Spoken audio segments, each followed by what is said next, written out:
明明是车祸现场，怎么人倒在睡觉？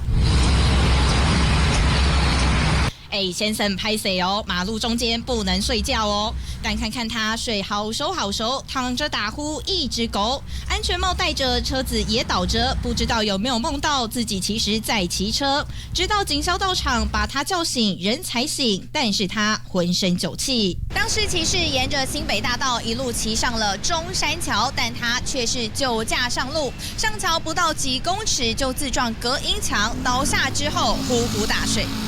然后我想说他怎么白车就停在那边，前面就有一个骑士就是倒卧在那边，就是睡得很熟，就是打呼，看起来也是像自撞啦。我想自撞怎么还可以，就是说还可以睡在路中间。事发在23号晚上9点多，新北市三重中山桥上。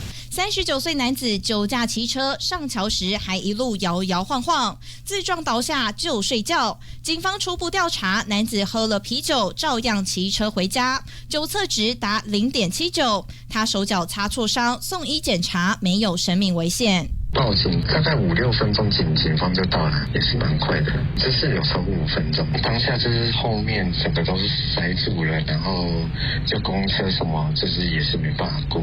桥上路幅并不大，男子自撞困，也酿成交通一度塞。只是酒喝了又骑车，还躺在路中间，如果后方来车没有注意，恐怕发生危险。东森新闻彭希梅、徐昭杰、杨吉安在新北市报道。